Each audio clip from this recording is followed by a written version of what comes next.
Um, Thank you all for joining us for the first session in this four-part course entitled Christians and Jews, From Conflict to Coexistence. Today, of course, marks the beginning of this exciting journey. In the next four sessions, we will dive deep into the history of Jewish-Christian relations, witnessing the transformation from conflict to coexistence. It is crucial to recall that this relationship didn't always have a sense of unity. Throughout the centuries, anti-Judaism, driven by the belief that Jews are responsible for Christ's death, loomed over it. The Holocaust served as a catalyst for the church to initiate its journey towards reconciliation with the Jewish community. For those of you that are joining us for the first time, I am Ellen Resnick, the Educational Programs and Outreach Manager at Classrooms Without Borders. At CWB, we provide immersive professional development for educators and community members, offering unique travel and virtual learning experiences enriched with academic rigor and valuable resources. We are grateful for your support over the past decades, and especially the past 3 years. In the past 3 years alone, we have hosted 458 virtual programs engaging nearly 76,000 participants from around the world. If you would like to support us, I will drop the link to our donation in the chat in just a moment.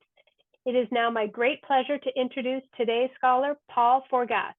For the past decade, Paul was the principal of the secondary campus of Mount Scopius College, a large K-12 Jewish day school in Melbourne, Australia. He also lectured in Bible and Jewish history at the Monash University's Australian Centre for Jewish Civilization and has taught about Jewish education as well as school leadership in the university's Faculty of Education.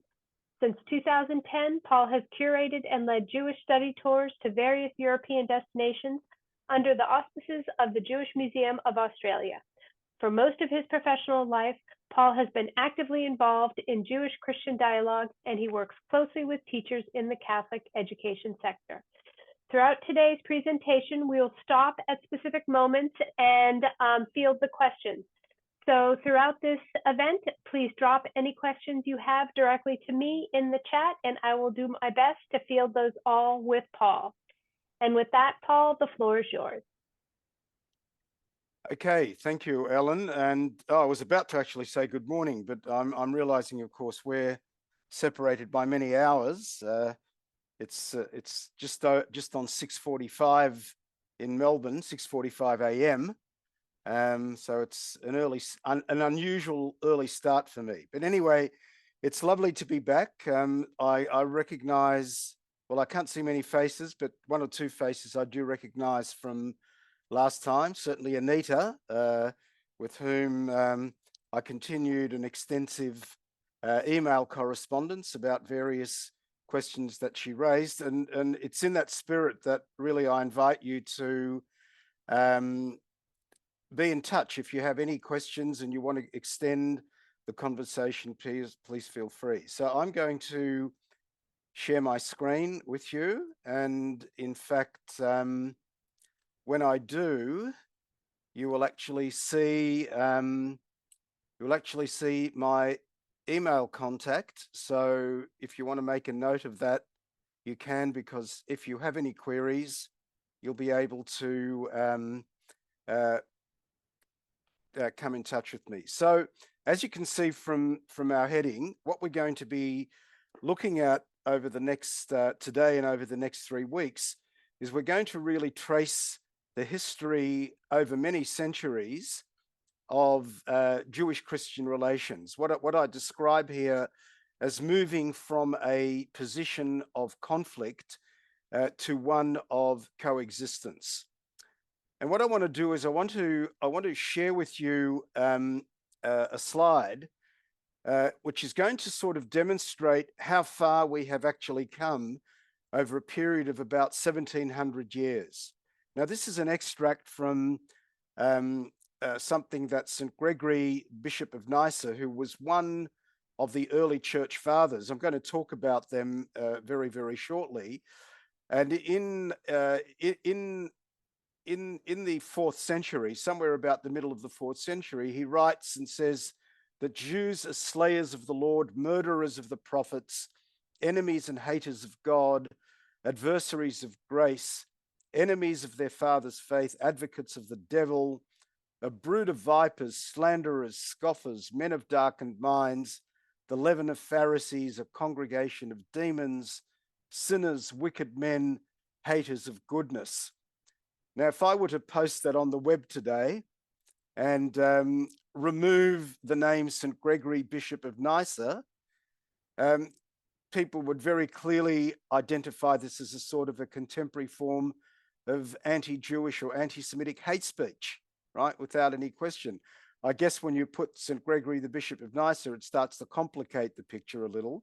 But then if we go to the next part of this slide, and you move to 12th of March 2000, which is, of course, at the turn of the new millennium, in a day of pardon mass at the Vatican, they made the following point and said, "Let us pray that in recalling the sufferings endured by the people of Israel throughout history, Christians will acknowledge the sins committed by not a few of their number against the people of the covenant and the blessings, and in this way will purify their hearts."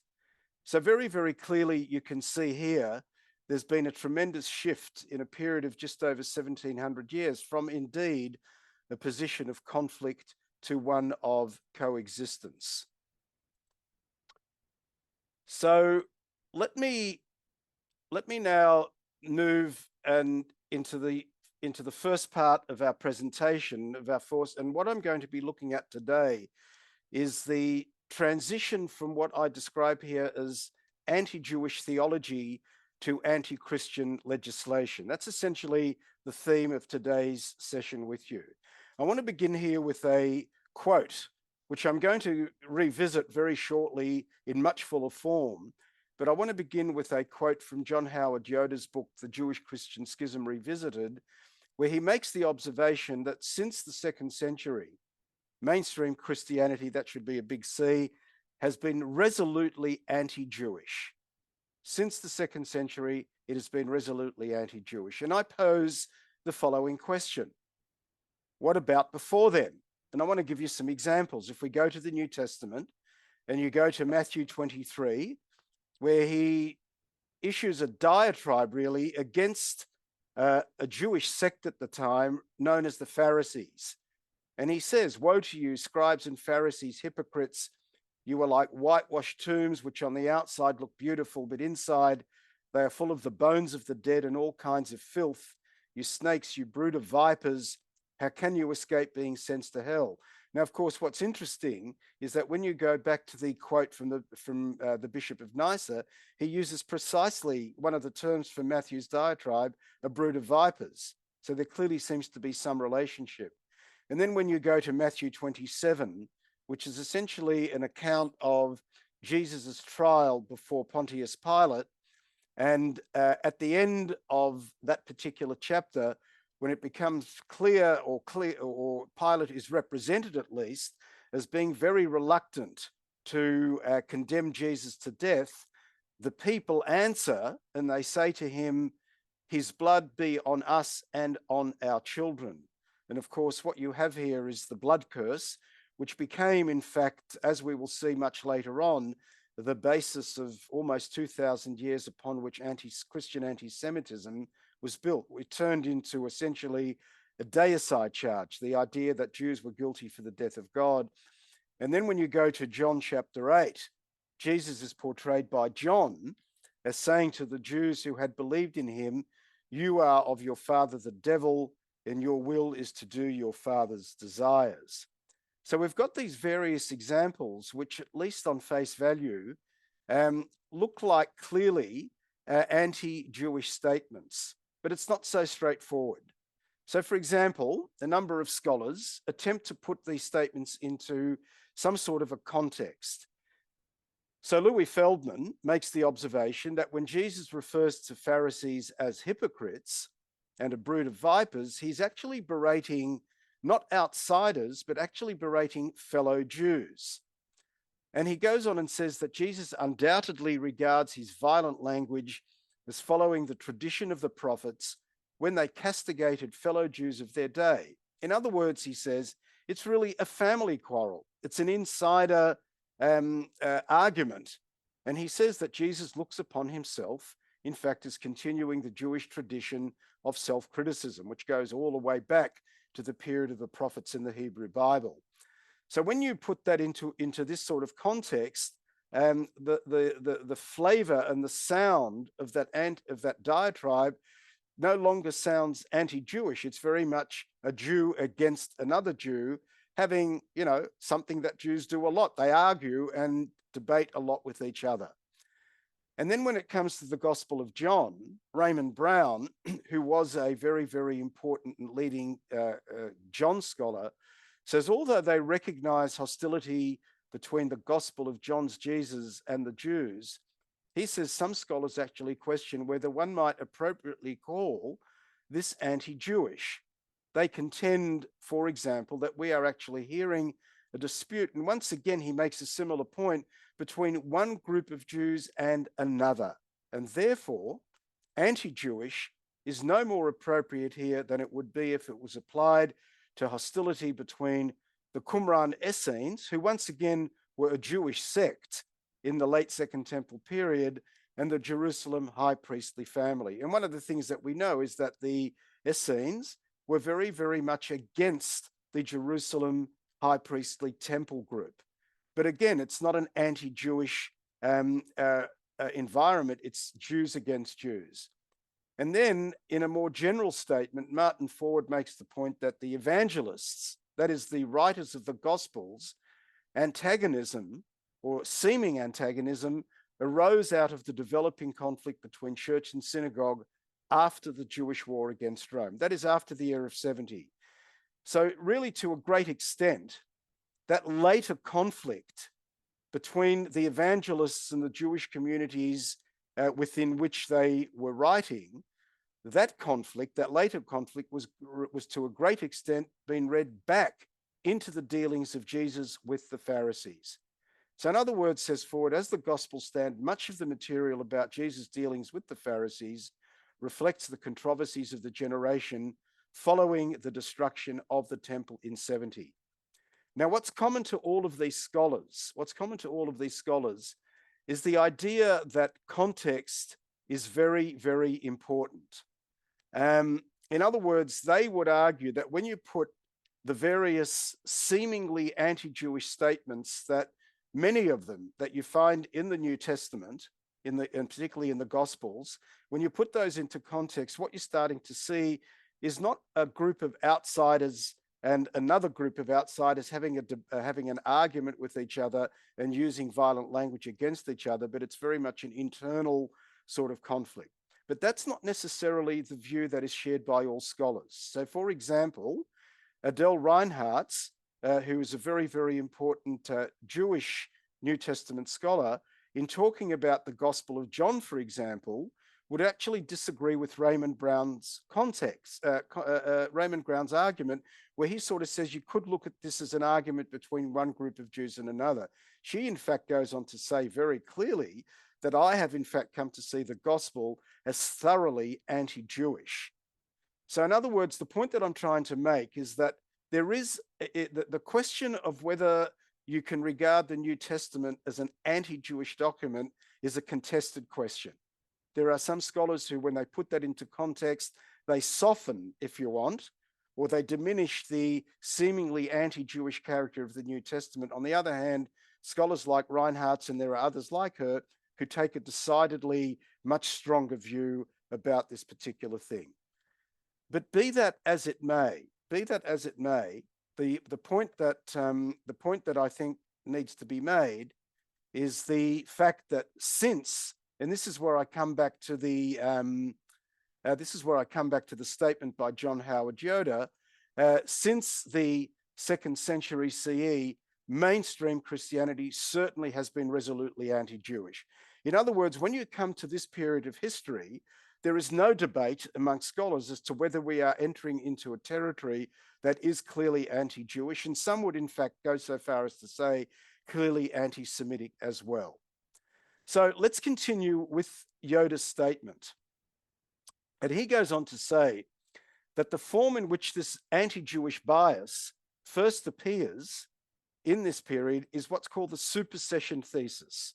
Now, what we mean by that is the idea that Christians have actually replaced the Jews as the people holding the right understanding of the Abrahamic and Mosaic heritage, and they see themselves, in fact, as the bearers of the salvation history and not the Jews. Now, Yoda makes the point that already within the apostolic writings, in other words, already within the New Testament itself, an argument is going on about how properly to understand the Hebrew scriptures and the fulfillment of their promises. So in fact, in the New Testament, there is considerable argument between the question of how one should correctly understand the Hebrew scriptures and whether the Messiah has come or whether the Messiah has not come. But Yoda makes the point that when these documents were written, in other words, when the New Testament material was being written in the first century, not the second century that Yoda is talking about, again, he emphasizes the point that the debate was taking place within Judaism and according to the rules for Jewish debate. Now, as I said, there are scholars who would question that, but nevertheless, I think it's a useful point for us to start. So Yoda goes on and says that since the middle of the second century, this Jewish context was no longer affirmed. In other words, what you now have in the middle of the second century is really one group against another group. In other words, you have a group that is clearly, very clearly defined as Christians, and you have a group that is now clearly defined as Jews. And you can no longer go anywhere near claiming that it's a group of two insiders arguing with each other. It's a group of outsiders and a group of outsiders in conflict with each other. And at that point, the claim of Gentile Christians to be the valid bearers of the faith of Abraham was in fact no longer part of a Jewish debate as it had been in the first century, but now became very, very clearly anti-Jewish. So that's the point that I really want to make, that that's our starting point, that from the second century on, we are really into this area of conflict between Judaism and between Christianity. So let's begin with the period in Christian history. And in fact, it's this period that Yoda is referring to, not necessarily by name, but that's the period. And it's the period called the Church Fathers, or often referred to as the patristic era, the area of the patriarchs, in other words, the areas of the Church Fathers. Now, who exactly were these Church Fathers? Now, when we talk about the Church Fathers, we're actually talking about the theologians and the writers who established the intellectual and the doctrinal foundations of Christianity from about the late 1st to the middle of the 8th century, but particularly those of the first 5 centuries. So when we talk about the Church Fathers in Christianity, they are to Christianity what the early rabbis were to Judaism. In other words, when the temple was destroyed in the year of 70 and Judaism became, and the temple was no longer rebuilt, Judaism entered the period of what was called Rabbinic Judaism. So in the same way that after the period of the New Testament, we move from the New Testament period into the period of the Church Fathers, in a similar way, we are moving from the period of the Second Temple to the period of the rabbis. And they played a very, very similar role to the role of the Church Fathers that I have just described. Now, let's do a little bit of historical background to this particular period.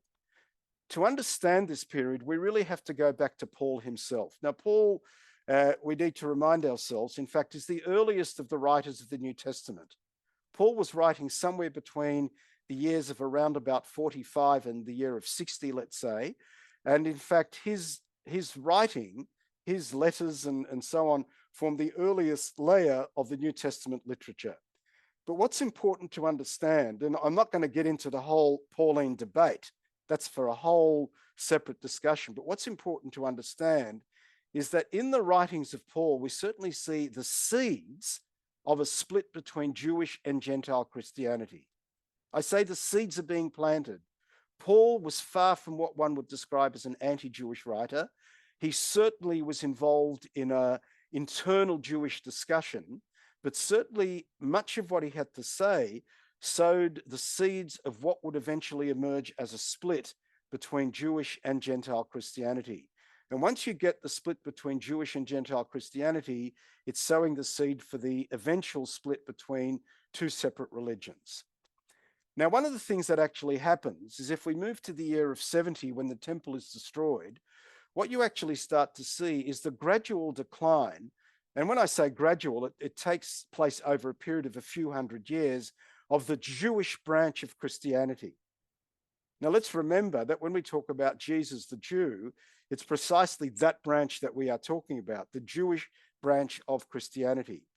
That particular branch, for reasons that we don't have time to explore, starts to go into decline after the year of 70 when the temple is destroyed. And it's important to understand that after the year of 70, the various sects that made up the tapestry of Jewish life during the time of Jesus basically disappear. And after the year of 70, the only really sort of major, if you want, show in town are the rabbis. And they are sort of now very much in an environment where the only other group now is this phenomenon of what we call Christianity, both Jewish and Gentile. But the Jewish branch is starting to go into decline. And what we see by the beginning of the 2nd century, the period that Yoda was referring to, is we actually have the ascendancy of Gentile Christianity. Jewish Christianity is still very much there, but it's sort of fading increasingly into the background, and the Gentile branch is certainly becoming the ascendant movement within the church at that particular time. And what you therefore start to see is really an emerging struggle between what we describe as church and synagogue. I'm not talking here about buildings, but I'm talking here about church representing Christianity and synagogue representing Judaism. You really start to see a major struggle between these two institutions and really between these two religions. And what actually starts to happen is, interestingly, is you start to see an emerging competition for pagan converts, because what you actually have to appreciate is that at the time that we are talking about, the world is pretty much divided between Jews, Christians, and pagans, and both Jews and Christians see pagans as a sort of a ready group, very ready group to convert to their own particular cause. So there is considerable competition between church and synagogue to convert pagans to their particular cause. The church is a lot more aggressive in this regard. The synagogue, surprisingly for a lot of people, I think some people, I'm almost anticipating a question in the chat that someone might say, but I thought Jews were not into proselytizing. That is certainly true today, but in the period that we are talking about, Judaism did not see itself as being prevented from bringing the truth of the Hebrew scriptures to the pagan world. So there was a competition in that regard. And then when we move on, the other thing that's important to understand is that these very early Christians who had been converted from paganism to Christianity, Judaism continued to have a certain fascination for them. Even though they had embraced a different religion, Judaism was still fascinating for them. And one of the reasons, no doubt, would have been the fact that they would have been continuously taught that Jesus was a Jew. And if in fact Jesus was a Jew and was the founder in a certain sense, if they saw him as the founder of this new religion, then Judaism itself continued to certainly have a certain fascination for them. And another thing that happens in the background of this period is we actually see that early Christians are in fact being often persecuted by Jews. Now, the background to this is important to understand, because by the year of 212, in the Roman Empire, the Jews throughout the Roman Empire, you've got to remember that Jews were under Roman rule by now. Jews had actually become citizens of the Roman Empire. Now, early Christians were in a very different position. Early Christians were seen by the various Roman empires as a threat to the existence of the Roman Empire. Christianity was a growing phenomenon, and as it became stronger and stronger, it was perceived as a threat. And one of the things, of course, that we know is that early Christians were in fact persecuted by successive Roman emperors. But, you know, on the other hand, Jews were in a favored position, and in this favored position, often engaged in persecution of early Christians. Of course, that would shift in not too distant future. So as Jocelyn Hellig says, therefore, with all of this historical background in mind, she makes the point that from the perspective of Christianity, anti-Judaism now became a theological necessity. Because Christianity shared a tradition with Judaism, the ongoing presence of Jews constituted a perpetual challenge to Christian truth. The way in which I would describe this is the sort of the idea that Judaism was the mother religion. Judaism gave birth to a new religion that came to be called Christianity. And one of the tensions that Christianity constantly had to contend with was the idea that on the one hand, it was separate from Judaism. Not only was it separate from Judaism, but increasingly became against Judaism, but it was still tied to the umbilical cord of the mother religion. So in other words, you have here a sort of rebellious child that no longer wants to be part of the parent, but is always part of the parent. And so from that perspective, as Christianity is trying to separate itself from the mother religion, in order to do that, anti-Judaism becomes a theological necessity for Christianity itself, because the existence of Judaism itself always presented a challenge to the truth of Christianity. And as a result of this, what you start to see in the tradition of the Church Fathers is what I call here the development of adversus Judaeos. I mean, even if you don't know Latin, you can sort of work that yourself, adversus Judaeos, against the Jews.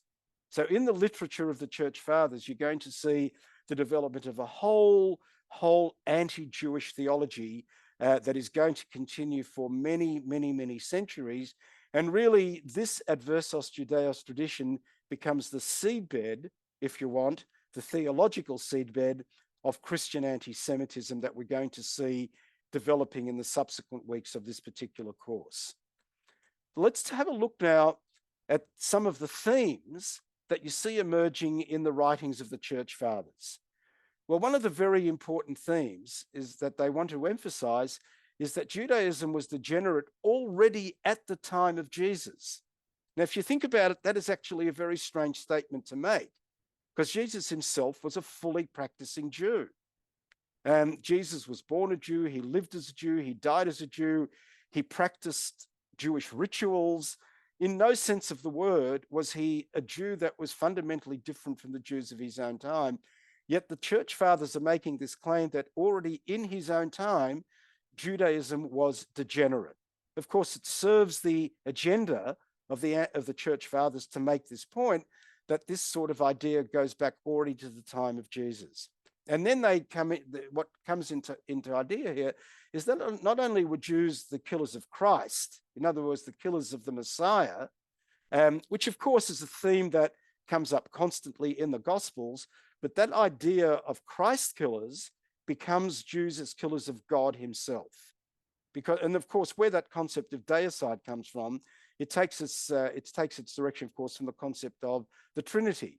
Because in the concept of the Trinity, you have God the Father, God the Son, God the Holy Spirit. They are the one and the same. So if you kill the Son, you are in fact killing God himself. So that is how you move from Christ killer to God killer in that certain sense. The other thing also is the idea, because you have to remember that after the year of 70, when the temple was destroyed, is you really have the beginnings of the great Jewish diaspora. When we talk about diaspora, we're talking about the dispersion of the Jews from the land of Israel. Now, in rabbinic tradition, the rabbis themselves pondered the question about why is it that the Jews have suffered the punishment of being dispersed from their land. But in Christian writing, in patristic writing, the diaspora was actually seen as God's punishment of the Jews for the crucifixion, that this is a punishment that was visited upon them by God. And they in a certain sense become eternal wanderers. The other idea is that Israel was in fact rejected by God and in fact replaced by Christianity as the true Israel. This is what we refer to as the supersessionist thesis. supersessionism, one group taking the place of another group. And it's very interesting that the church fathers in their writings actually use the term true Israel. They don't drop that concept of Israel, but who is the true Israel? Who actually is the true people of God? So this is a debate that is going on at that particular time. And then you also get in the writings of the church fathers the identification of the Jews with the devil. Now let's be clear, this is not new. If you recall the statement that the statement that I brought to you from the Gospel of John, John chapter 8, there's already in that particular chapter, Jesus is represented by John at least. Whether Jesus himself said that is another story, but certainly he's represented by John as referring to the Jews in Jesus' time as the brood of the devil. And this is a theme that the writers in the patristic period pick up. But it's a very, very significant theme because as Jocelyn Hellig says here, the identification of the Jews with the devil grew out of emerging Gentile Christianity's need to differentiate itself from ancient Israel and its Torah. And what better way to differentiate yourself than to say, we are the true Israel and they are the children of the devil? I mean, no more powerful way than to differentiate that. And she goes on and says that the church fathers' demonization of the Jews, in fact, had far-reaching effect during the Middle Ages, haunting people's thoughts and deeds from cradle to grave. The devil was as much part of their faith and mind as were the divine incarnation of Christ and the Holy Trinity. So the church fathers conceptualized the Jews as, in fact, part of a demonic trinity, not a holy trinity, but a demonic trinity. And in that unholy trinity, what you have is the devil, the Antichrist, and the Jew standing as a reverse image of and in antagonism to the Father and the Son and the Holy Spirit. Now, not so much today, but when we get to next week's session, you're actually going to see how this concept of devil, Antichrist, and Jew actually played itself out in Christian popular culture, in drama, in art, and in various different sorts of ways. But the important thing that I want to emphasize here is that what we're starting to see is the seeds of this anti-Jewish rhetoric that's going to become sort of full-blown anti-Semitism in the Middle Ages is actually starting to be sown in this period of the church fathers.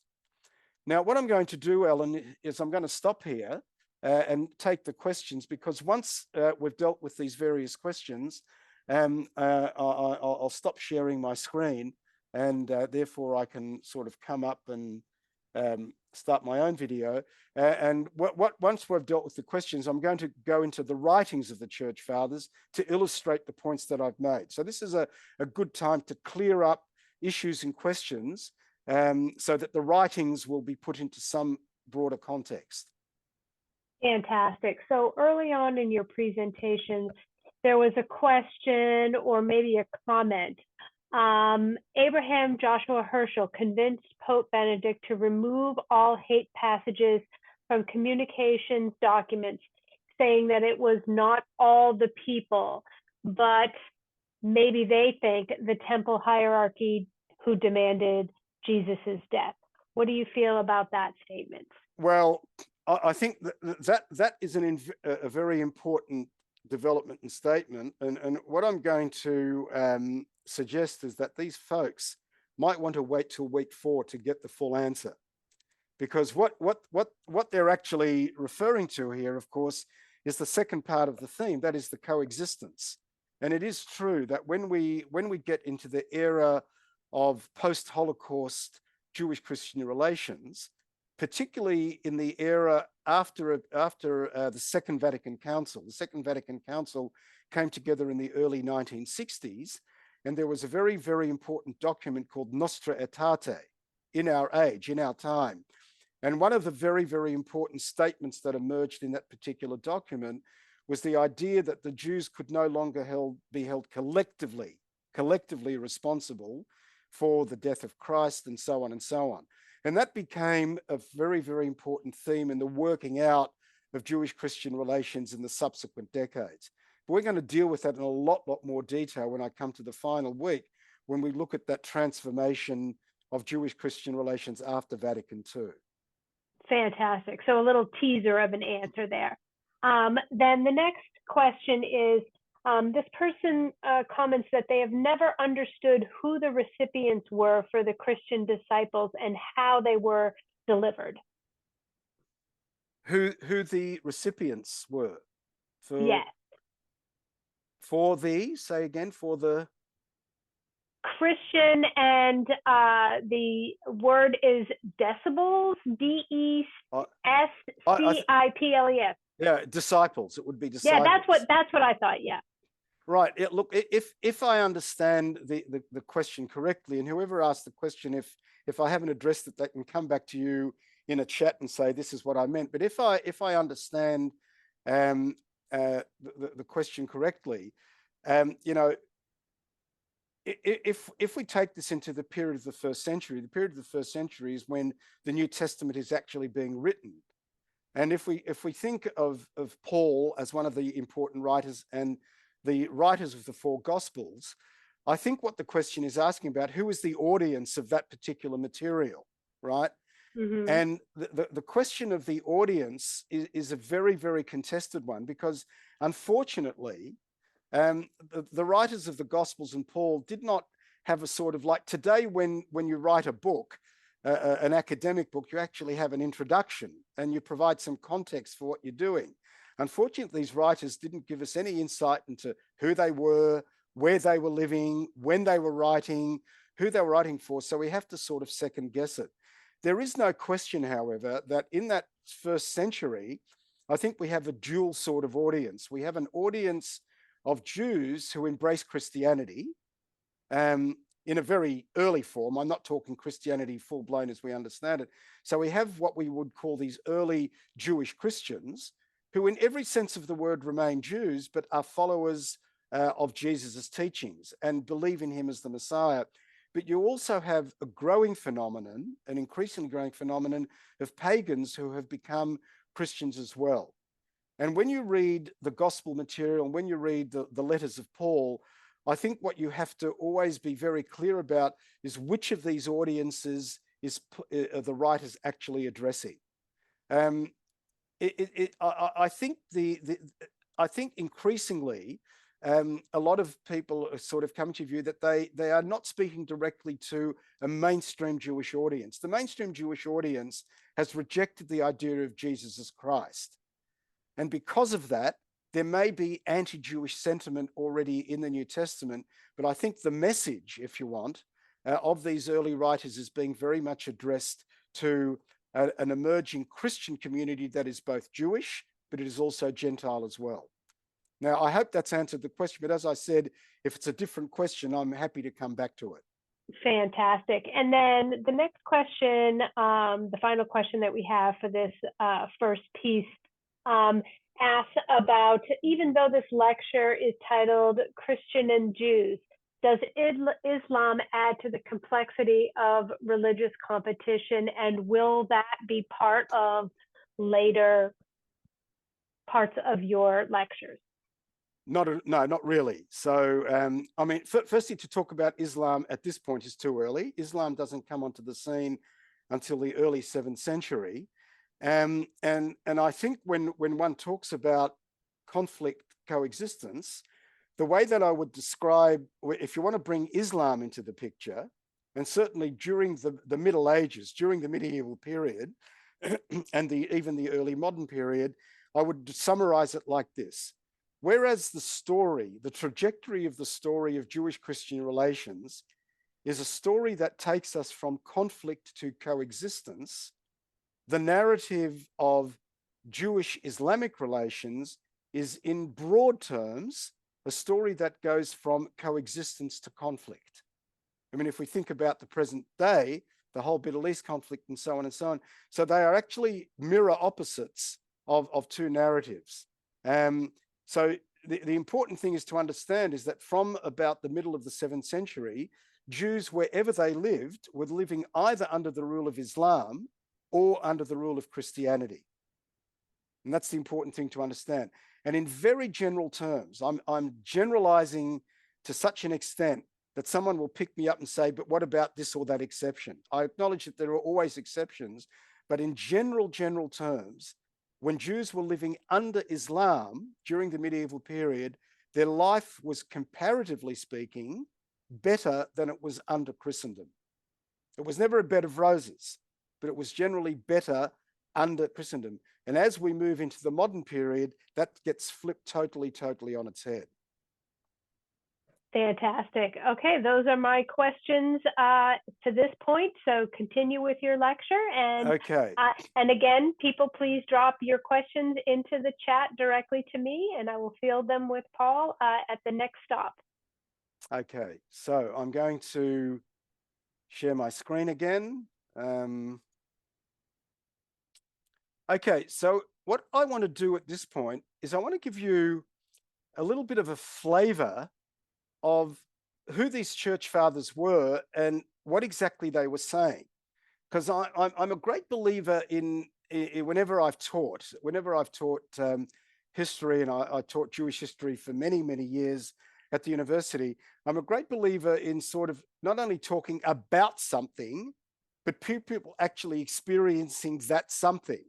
I mean, we can talk about and about, but you've got to actually get a flavor of what it is that I was talking about. So when I talked about the church fathers, I gave you a dot point list of themes, but I think to actually get a deeper sense of that, we actually have to go into the language and the writings of the church fathers for you to get a sort of an idea of what it is that I'm talking about. So let's begin with Melito, the Bishop of Sardis in the 2nd century. Sardis, I think was in Turkey, in Asia Minor. I think it was in Turkey, and this is what this is what Melito has to say. He says, "Lawless Israel." Lawless Israel, of course, he's speaking to the Jewish people. "Why have you done this new wrong and brought suffering and brought new suffering upon the Lord, your master, your maker, upon him who honored you, who called you Israel?" Now, what's interesting, of course, is that Melito begins with the important statement, addressing this rhetorically, if you want, to the Jewish people. He says, you are the people who God actually chose, right? You are his chosen people. He's the one who honored you. He is the one who called you Israel. Now, it is him, it is that God whom the nations meaning the Gentiles, worshipped, and whom the uncircumcised admired and the Gentiles actually glorified. It is him for whom even Pilate washed his hands. In him, that is God, have you slain in the great feast. Now, the great feast here refers to the festival of Passover, right? Which is when, of course, the trial of Jesus actually took place. So what's interesting, of course, is that Melito is drawing a very deliberate contrast between Jews and Christians. He says, you Jews, who were actually chosen by God in the first instance to be his chosen people, have been displaced by these Gentiles who actually have come to glorify God, whereas what you have done is you have slain him. Now, the slaying, of course, refers to the Son, right? You have slain him. So he's deliberately drawing a contrast between Jews and Christians. And he says, therefore, bitter to you shall be the feast of unleavened bread, which, of course, is the time when Jesus was crucified. He says, you have slain your Lord in the midst of Jerusalem. And calling out to all the families of man, he says, see the strange murder that has been committed. He who hung the earth in its place, that is God, is hanged. That is Jesus, of course. He who fixed the heavens is fixed upon the cross. The master has been insulted. God has been murdered. The king of Israel has been slain by an Israelite hand. Now, what's important about this particular statement is, as far as we know, it is the earliest recorded instance of the charge of deicide against the Jewish people. So when I had one of my dot points, the idea that one of the themes in patristic writing is the concept of deicide, it is with this particular statement that you are moving from the idea of Jews somehow being responsible for the death of the Messiah, who was a man, to now being responsible for the death of God himself. And as I said, as far as we are aware, as far as we know, Melito, the Bishop of Sardis, is the one who brings, firstly, in at least the written record of this notion of deicide as the crime of the Jewish people. And it brings me back to St. Gregory, the Bishop of Nyssa. Now you can see him in context, where he says, Jews are slayers of the Lord, murderers of the prophets, enemies and haters of God, adversaries of grace, enemies of their father's faith, advocates of the devil, a brood of vipers. They are slanderers, scoffers, men of darkened minds, the leaven of Pharisees, a congregation of demons, sinners, wicked men, haters of goodness. If you look at Gregory's statement, it actually contains almost all of the dot points that I had up earlier of the themes of the church fathers, pretty much contained it. But I think what's important, if you think about Melito, who was writing in the early 2nd century, about 1 century later, you can see how Gregory, the Bishop of Nyssa, has taken up the deicide concept and other in full-blown form. So the seeds are sown very early on, and they are taken up even further than that.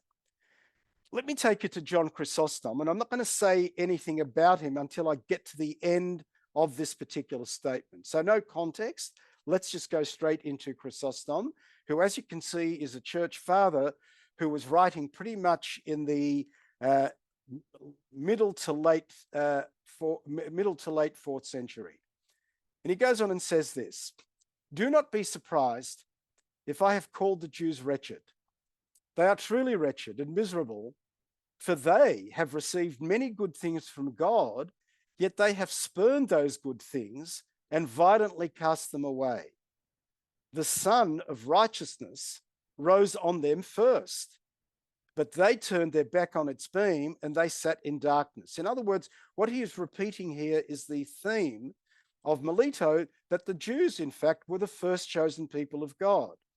They had been chosen first, but they turned their back on God. But we, he's talking to his fellow Christians, we who were nurtured in darkness, meaning we who were originally pagans, welcomed the light, and we were freed from the yoke of error. The Jews were, in fact, the branches of the holy root, but they were lopped off. We were not part of that root, yet we have produced the fruits of piety.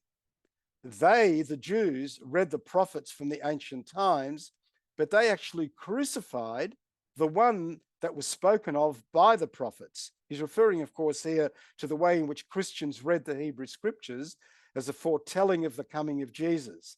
So he says they have actually crucified the one that the prophet spoke about. We had never heard the Holy Scriptures. In other words, we were pagans. We had never heard, but we now worship the one about whom the prophets actually speak. That is why they, the Jews, are wretched, because when others, in other words, when pagans embraced and welcomed the good thing given to them, the Jews actually refused them. So note what Chrysostom is doing here. He's setting up a dichotomy. He's setting up opposites. He says, on the one hand, the Jews are this, but we Christians who once were pagans are the exact opposite. So very, very clearly, he's setting up a sort of a rhetorical sort of argument which deliberately sets up the Jews as the opposites of Christians. And then he goes on and says, just as animals, when they are allowed to eat as much as they want, grow fat and become stubborn and hard to hold, so the Jewish people, by drunkenness and overeating, have been driven to the ultimate evil. Such animals, unfit for any useful work, are fit only for slaughter. And this is why Christ said, and here Chrysostom quotes Luke, those enemies of mine who did not want me for their king, bring them here and slaughter them.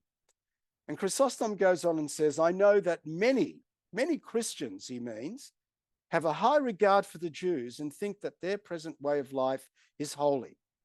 That is why I am so anxious to uproot this deadly opinion.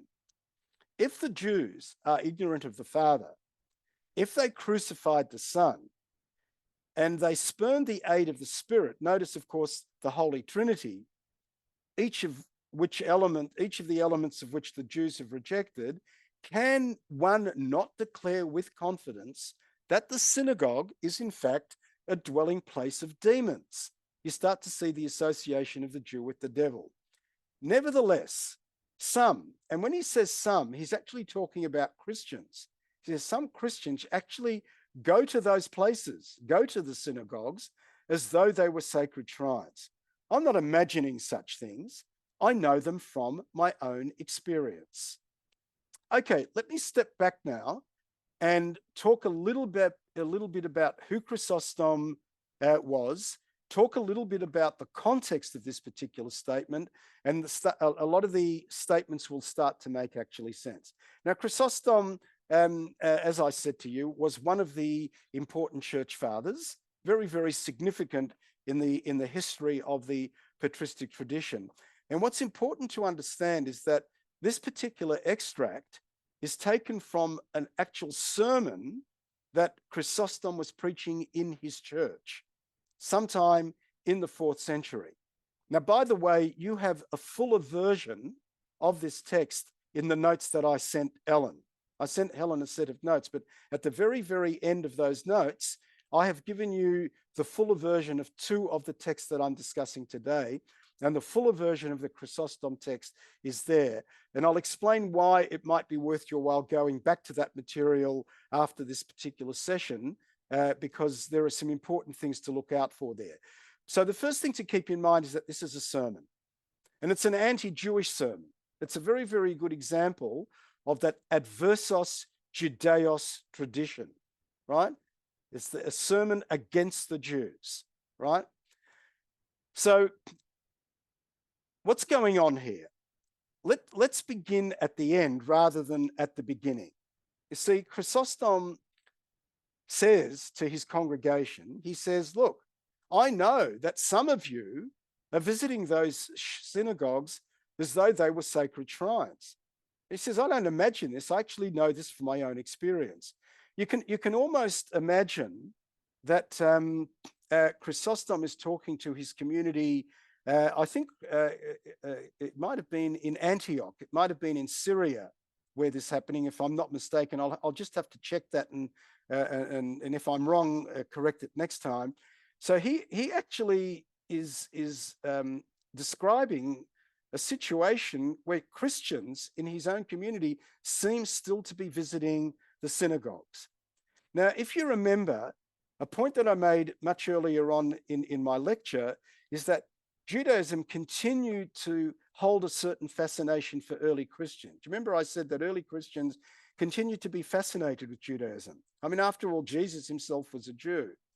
And you also have to remember that in the 4th century, Christianity has not yet become a major institutionalized religion. Yes, you do have churches, but it has not yet become the great institutional structure that it would become in another 100 or 200 or 300 years. Christianity is still very much an emerging phenomenon. And one of the things that we know, for example, is that Christians were still, for example, following certain Christian Jewish rituals, right? For example, I know that they celebrated Easter, but the distinction between Easter and Passover was not yet fully established, and so on and so on. So it's very, very clear that as Christianity is emerging as a newfound early phenomenon, Chrysostom feels very, very threatened by the synagogue down the road. Because the synagogue down the road is sort of like competition. He's very fearful that if these recently converted Christians keep going to the synagogues, who knows what will happen? Perhaps they will take on Judaism instead of Christianity. And that is why he sort of refers to the synagogue as a dwelling place of demons. He's sort of like clearly warning these Christians in his community, do not go to that terrible, terrible place. And from a rhetorical point of view, because he wants to demonstrate how bad these Jews in our midst are, these Jews with whom you are mixing and whose synagogues you visit, it serves his purposes to up the rhetoric and therefore sort of demonstrate the idea that we Christians are this, but they Jews are the exact opposite of this. So there is a context to this. So when we try to understand why the language of Chrysostom is so violent and really so vicious, I mean, clearly we are now into anti-Semitic territory. There's no question. We don't have to dabble and say, is this anti-Jewish or is this anti-Semitic? It clearly is anti-Semitic. You have to understand that there is a context to it. Now, very importantly, whenever I say there is a context, importantly, I emphasize there is no justification. When you contextualize this sort of language, you're not justifying it, but you're trying to understand why it is violent in the way that it is. We try to understand where it's actually coming from. So that's one. The other one I want to turn to is Augustine. Now, Augustine probably, I'm happy to be contradicted on this, but I think I could say almost without contradiction, of the various church fathers that existed over the 6 or 7 centuries, Augustine probably is, if not the most important one, certainly ranks amongst the top 2 or 3 of the church fathers. Remember, I said to you before that the church fathers were the ones who developed the theological foundations of Christianity, the theological structure, and Augustine is a church father who is very, very much responsible for this. In fact, you find in the Middle Ages, consistently, many of the leading church figures go back to the writings of Augustine. So in his, what's called the writings against the Manichaeans, there is a sort of also an adversos Judaeos tradition. And I'm going to share with you part of that, but the full-blown version of this appears in the appendix to the notes that I referred to earlier. Now, before I actually do this, let me contextualize. So whereas I contextualize Chrysostom at the end, I think I need to do some contextualizing with Augustine at the beginning. Now, what Augustine is actually doing in this particular piece of writing, he's engaging in a distinctly Christian and a distinctly anti-Jewish reading of the story of Cain and Abel, right? He's actually offering a sort of a Christian commentary on the story of Cain and Abel, but it's actually a Christian commentary which also serves the function of adversos Judaeos. It's against the Jews.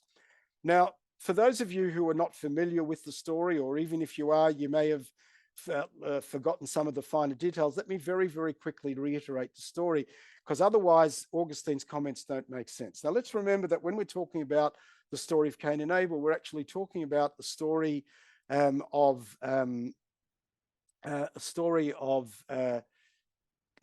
two brothers born.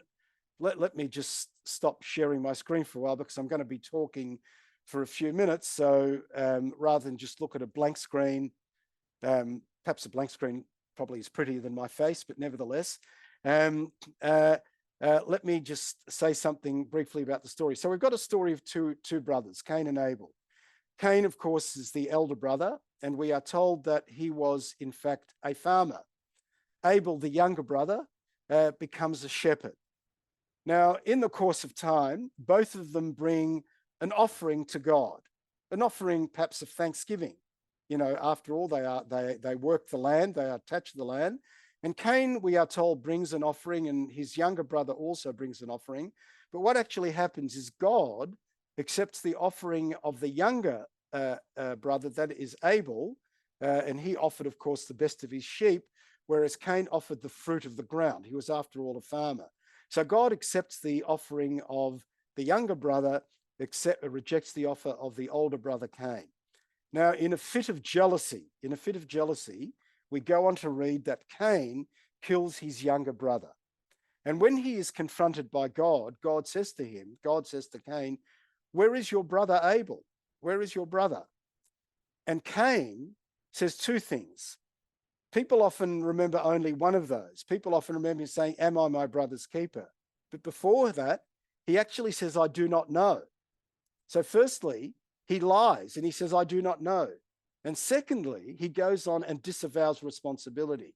It's almost as if he says, "And even if I did know, why is it my business anyway? Am I my brother's keeper?" So what God does in response to Cain lying about his crime and also disavowing responsibility, God says to him, because of what you have done, you will be a fugitive and a wanderer upon the face of the earth. Now, Cain, in response to that punishment, calls out to God and says, God, I am so fearful of this punishment because in my wanderings, I might come across someone who will want to take vengeance for the crime that I have committed. In other words, Cain is now in fear of his own life. Now, to this, God responds and says, don't fear, Cain, because as you wander upon the face of the earth, yes, you'll be a fugitive and a wanderer. I will actually protect you. I will put some sort of a mark on you. We don't know what that mark is. For some sort of a reason, when people, whenever I teach this particular text, people often say there was something on his forehead. People seem to think there was some sort of, but the Bible actually doesn't tell us what the mark was. Simply the Bible says he remained under the protection of God. And he goes on and says that anyone who dares lay their hand on you, they will experience a vengeance 7 times greater than the murder that they will have committed against you. And that's where the story basically sort of ends. So that's the outline of the story. Now, what Augustine is now going to do, and this is where I'm going to come back and share my screen, Augustine is actually going to pull the different parts of that story apart. He's going to work his way almost verse by verse through that particular story and offer a very Christian reading of that particular narrative. But what he's going to do is he's going to read that story archetypally. In other words, when Augustine reads the story, it is no longer a story about 2 brothers, one a shepherd and one a farmer, but rather the 2 brothers represent something greater than themselves. That's what an archetype is. When an individual in a story represents something greater than him or herself in that story. So what does Augustine do? For him, Cain, the murderer, is the archetypal representative of the Jewish people. Abel, the younger son, the younger brother who has been murdered, becomes archetypally Jesus himself, right? So he is now going to read that story through the lens, not of simply two brothers, but of 2 opposites. One is the Jewish people, and one is Christianity itself and Jesus himself. With that in mind, let us go back now to the Augustine text and see how he actually reads this particular story.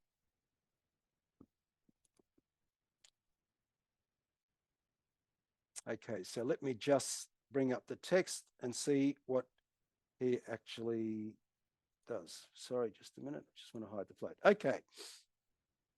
So, in commenting, so you remember God condemns Cain to a life of wandering upon the earth, and the particular translation that, or the particular text that Augustine seems to be working from is God says, groaning and trembling shall you be on the earth. This is the punishment that Cain will suffer. Now, what is Augustine's commentary on this verse? He says here, no one can fail to see that in every land where the Jews are scattered, remember they're scattered, they're wanderers, they mourn for the loss of their kingdom, that is the land of Israel, and they are in terrified subjection to the immensely superior number of Christians. So what's interesting here is that Augustine has read the wandering of the Jews upon the face of the earth as God's punishment of inflicting the diaspora upon them. Remember the idea that the diaspora is a punishment for the Jews killing Christ. The Jews are now scattered in diaspora, and wherever they live in the diaspora, they are living under the superior rule of Christianity. So he has taken that curse of Cain that God has imposed and has taken it one step further into the Christian world. And then he goes on and quotes, comments on another thing. What does God reply when Cain says to him, my punishment is greater than I can bear? Cain is fearful that someone will try to kill him in the course of his wanderings. So what does God reply? According to the biblical story, not so, he says in the book of Genesis. Whoever will kill Cain, vengeance shall be taken upon him 7-fold. Now, what does Augustine do with this? He says the following. He says, not by bodily death will the ungodly race of carnal Jews perish, because whoever destroys them, if a Christian destroys them in this way, that person will in fact suffer sevenfold vengeance. That is, that person shall bring upon himself the sevenfold penalty under which Jews lie for the crucifixion of Christ. So, says Augustine, until the end of the 7 days of time, the continued preservation of the Jews will be a proof to believing Christians of the subjection merited by those who, in the pride of their kingdom, put the Lord to death.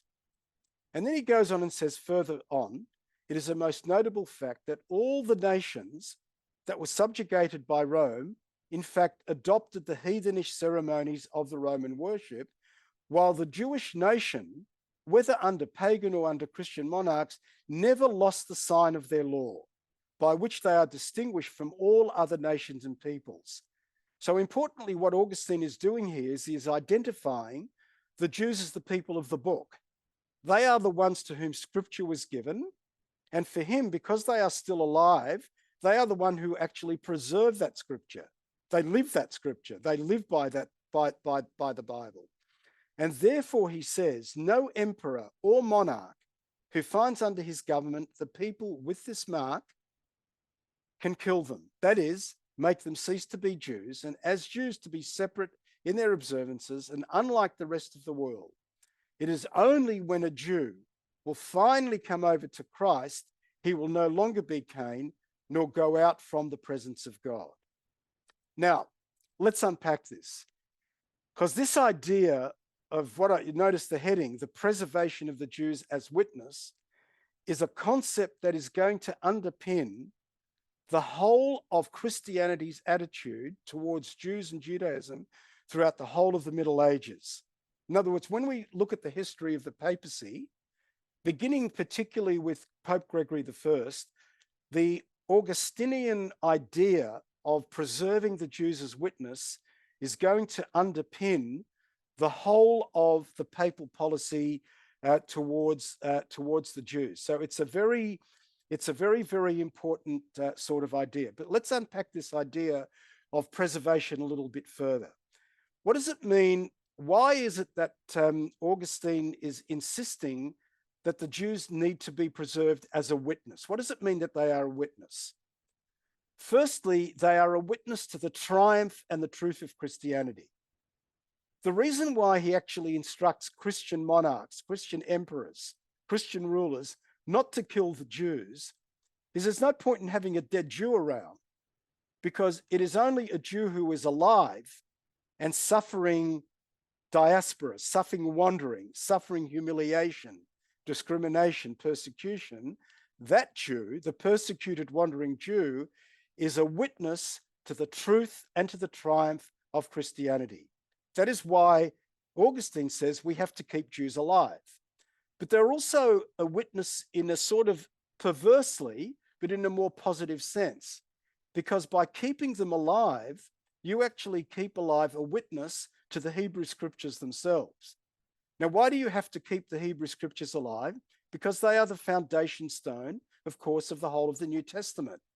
Once you remove the Hebrew scriptures, the New Testament sort of falls apart. And it is the Jews who are the people who are the witnesses, who are a living testament to the existence and the survival of the Hebrew scriptures.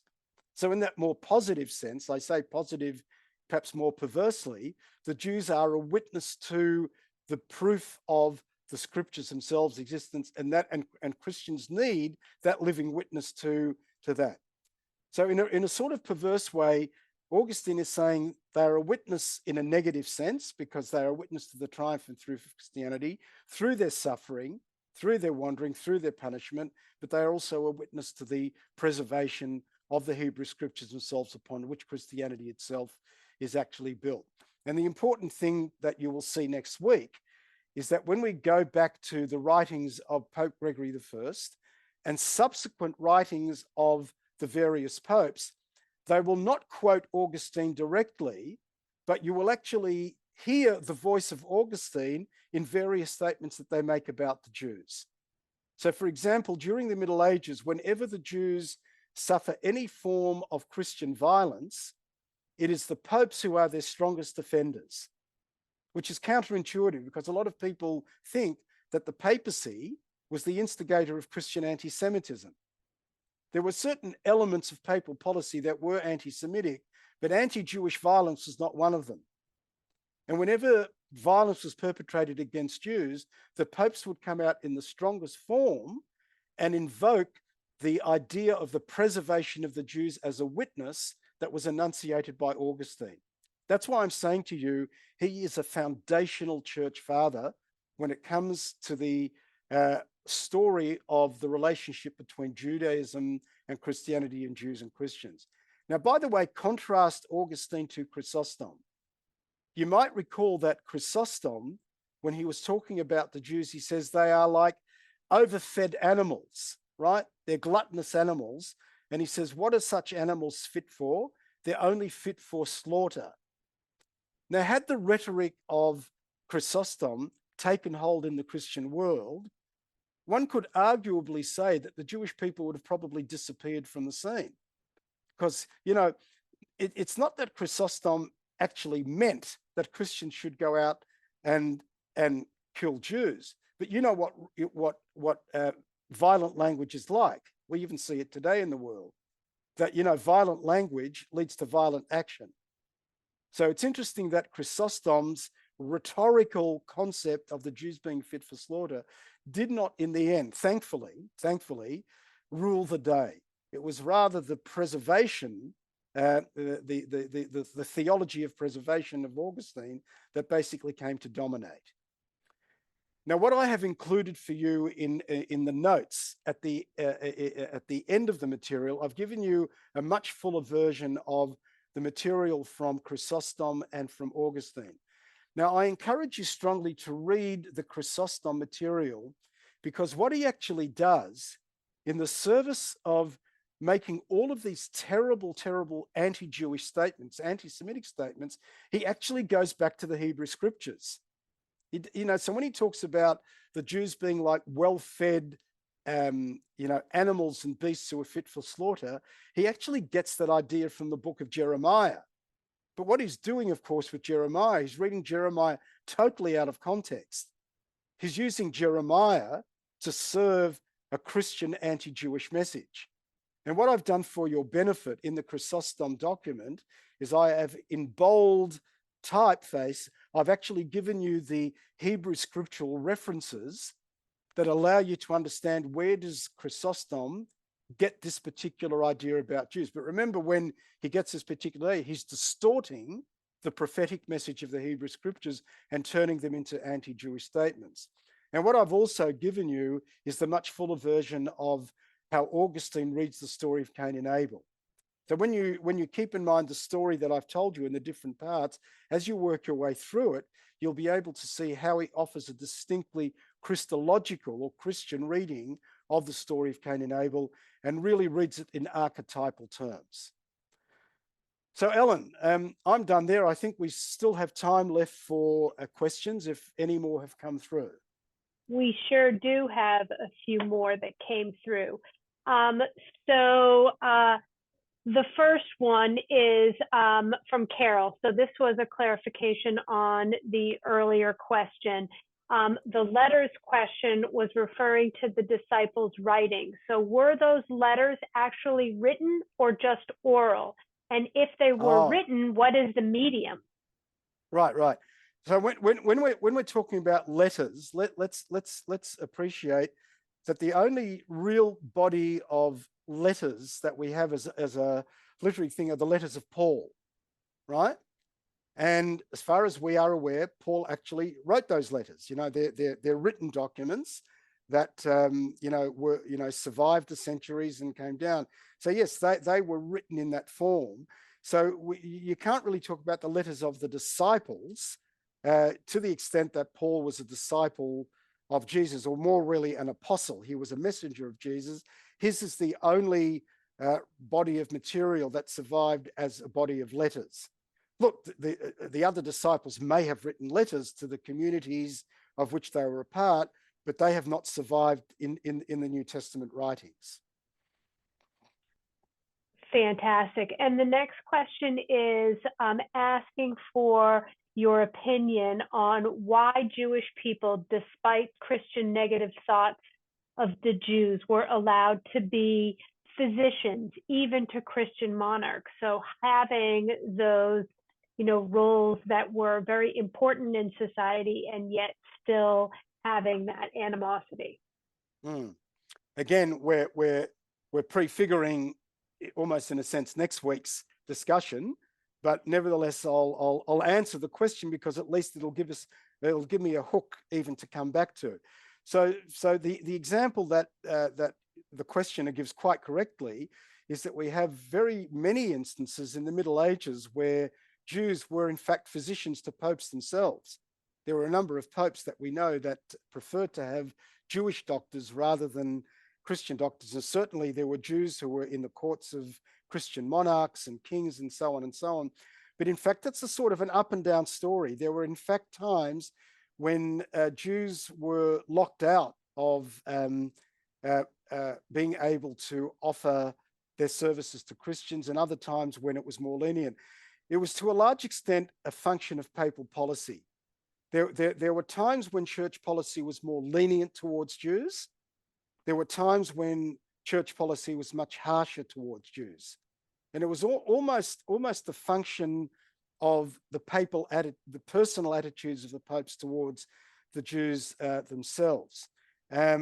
So we're going to explore that theme in a lot more detail next week, because it's not only the question of Jews being doctors. There were other professions that Jews were not able to engage in. And it was for that reason, and we're going to talk about this in much greater detail next week, because they were locked out from certain professions, not the practice of medicine. At certain times, they could not administer their medical skills to Christians, but at many times they could. But there were certain professions from which they were locked out, which led them into the profession of money lending. And that was one, the whole issue of Jews and money lending becomes one of the dominant themes of Jewish-Christian relations in the Middle Ages, which I'm going to expand upon next week. Fantastic. And the next question is asking for a clarification. So it seems contrary that there is, on one hand, a desire for all Jews to accept Christ and become Gentiles, but on the other hand, a desire to preserve Judaism and Jews as witnesses. So a little clarification there. Right. So the point that, in fact, Augustine himself makes is that this situation will continue until eventually, at the end of time, the Jews themselves will come over to Christianity.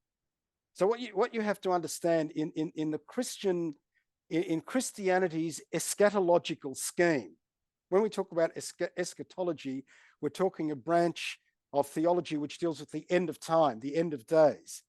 So in the eschatological scheme of Christianity, the idea of the eventual conversion of the Jews to Christianity will sort of come in advance of the second coming of Christ. So there's sort of this concept of the second coming of Christ will be accompanied by the ultimate and total conversion of the Jews coming over to him as well, which, by the way, is a dominant theme in some branches of contemporary evangelical Christianity.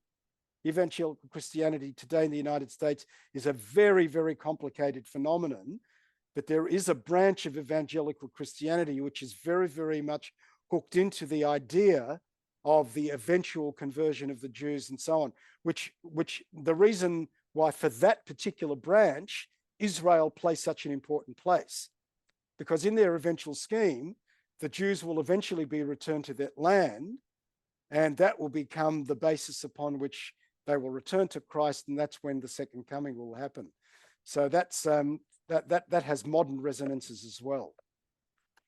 So this next question kind of plays into what you were just talking about. However, it came as you were clarifying the question about the disciples' writing. So I don't want to kind of preface it with that. Is the reason that the evangelicals supported Israel Is that the reason, following St. Augustine's teachings? No.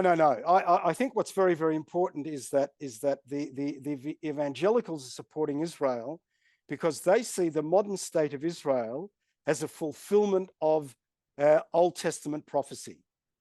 Because when the temple was destroyed, for example, the prophet Ezekiel predicted a time, sometime in the future, in the messianic future, when the people of Israel, when the Jewish people would actually return to their land, right?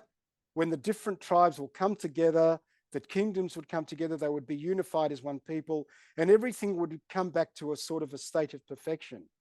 Now, because Christians, respect both the Old and the New Testament scriptures, Christians read the Old Testament as the New Testament as a fulfillment of Old Testament prophecy. But particularly in the evangelical community, it's not simply a question of New Testament being a fulfillment of Old, but contemporary events are also seen as a fulfillment of the Hebrew scriptures themselves. So when you get the re-establishment of the state of Israel and the return of the Jewish people to their ancient homeland, particularly in evangelical terms, that's a fulfillment of Old Testament prophecy.